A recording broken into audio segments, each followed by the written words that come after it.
Hey guys, it is Thursday, which means it's time for another video. I'm going to be continuing with the series that I've been doing for the past couple of videos. Now I'm on to the year 1986, so this is my top 5 favorite horror films of 1986. I'm going to start with my number 5, obviously, and that is the film House, which spawned a couple sequels. I don't really, I mean, 3 is technically in it, in a way, but in the UK it's called House 3, the horror show, and then in the US it's just called the horror show. So technically it is a House film, but it's not. But the original House is a great film. Harry Manfredini did the score, I'm pretty sure, and Steve Miner directed it. I think Steve Miner directed it. I know there's a character in this movie that was in the original Friday the 13th. He played not the paramedic, the cop at the end. And it's just a typical like haunted house movie. There's comedy mixed in with it. All these movies are very comedy driven, except the third one. They're not serious films.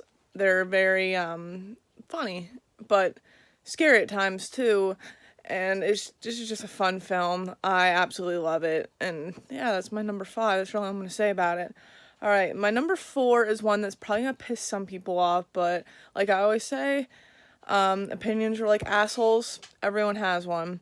And my number 4 is Friday the 13th Part 6, Jason Lives. This is not my favorite in the series. I know this is a lot of people's favorite too. Same with Part 4. But this is just personally not my favorite. I do like CJ Graham as Jason. I think he's a really good Jason. This is when you see the start of zombie Jason. So he's very like, he doesn't run like the other films. In the earlier films, he was kind of like running. This is when he kind of does the fast walk, randomly catches up with people, even though he's walking. He's a lot more like indestructible in this because he's a zombie. Like, there's a scene when the sheriff is shooting him with a shotgun, he keeps getting up.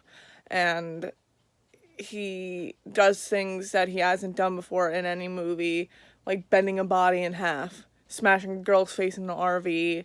And the fact that when the RV, like, flies in the air and everything, he gets out unscathed. He's indestructible. And this is, like I said, this is the start of the zombie Jason that you see in these later films. And the soundtrack is great.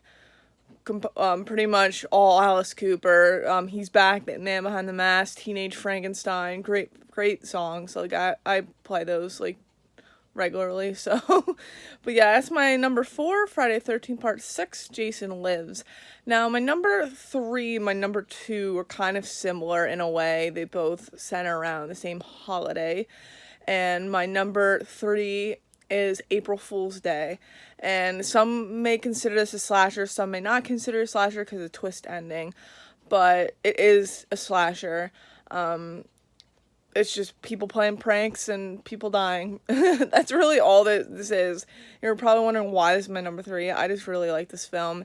It's a fun film. Like I said, there's lots of pranks being pulled because it's April Fool's Day, and it's just craziness happens. And Amy Steele, who's actually in Friday the 13th Part 2, is one of the main characters in this film. So it's good to see her back in kind of like a slasher type movie. But yeah, there's really a lot to say about it. I don't want to spoil the ending because it's a good film, and if you haven't seen it, I don't want to spoil it if you're watching this. So if you haven't watched it, go check it out. But that's my number 3, April Fool's Day.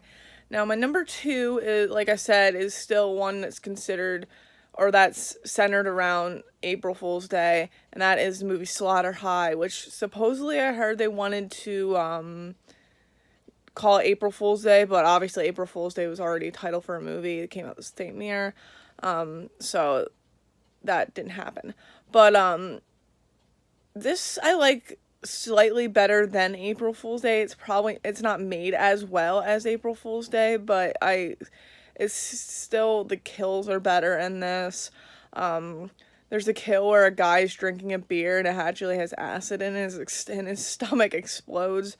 There's one where these two get electrocuted on a bed. there's an acid bath, like this girl's taking a bath in a high school for some reason, and acid comes out of the spigot, so she basically her skin just falls off and she turns into a skeleton.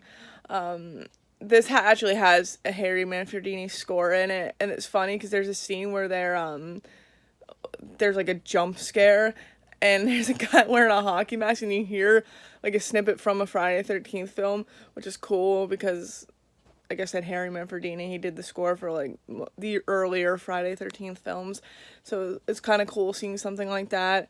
The killer he wears like this weird like jester type mask, which I think, if I'm correct, the killer in House on Sorority Row also wore like a jester type mask to kill victims. This is kind of like, the kills in this are all like joke kind of kills, like haha, I actually put acid in in the water, which I don't know how that even worked, or I put acid in your beer. It's kind of like the killer is playing pranks on these people who are supposed to be their like 10-year reunion, their high school reunion, but in the beginning of the film they look exactly the same, and they look like they're in like their mid-30s, so it doesn't really make a whole lot of sense. But yeah, that's really all I have to say about that film. Definitely one that you should check out. I don't know if it's on Tubi, but if it is, go check it out. It's a fun film. But before I go any further, I have some honorable mentions. One is Texas Chainsaw Massacre 2. Not as good as the original, but still directed by Tobe Hooper. He did a good job with what was given. Leatherface isn't as scary in this, but it's still a fun film. Another one, Chopping Mall. I don't know why it's called Chopping Mall, because nobody's really getting chopped in it. It's robots in a mall killing people. I love the setting of the mall. It screams 80s, and it's a fun film. But yeah, those are my honorable mentions. Now on to my number one. My number one is a movie that I actually saw like 2 years ago at my local drive-in, and the main star in it, not Tom Atkins, Jason Lively, was there. And that, if you can figure this out, that is I can't fucking speak. My number one is Night of the Creeps. Also, the director of this film did Monster Squad, and if you've watched In Search of Darkness 80s documentary Blu-ray, they talk about Night of the Creeps, and in the one scene in the bathroom, you see a sign on the wall that says Monster Squad rules. So it's kind of like a nod. I think when they were talking about that, Monster Squad got greenlit, so it's kind of like an Easter egg in his own film.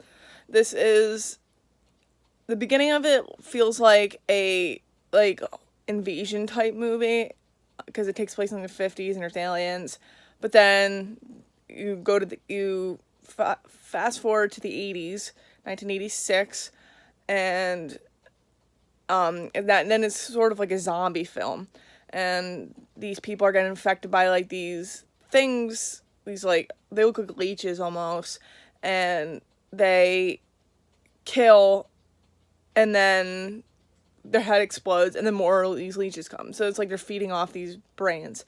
And Tom Atkins is probably one of Tom Atkins' best roles. I think he said that he really liked this. It was probably one of his favorite roles that he's done too. He is just like a badass, and always has a shotgun, and just killing all these zombies. And Jason Lively is like basically burning he burned them for a little bit, then him and his girlfriend, they're like shooting the zombies and then burning them, because you have to burn the leeches, so it's just craziness, and it definitely deserves to be number one on my list. If you haven't seen it, go check it out. It's a fun 80s movie. Definitely is like top, not my top favorite, but definitely deserves to be my number one. But yeah, that's all I have to say about my top 5 favorite horror films of 1986. I hope you guys enjoyed. Stay tuned on Monday where I will be talking about my top 5 favorite horror films of 1987. So in the meantime, I'll see you guys then.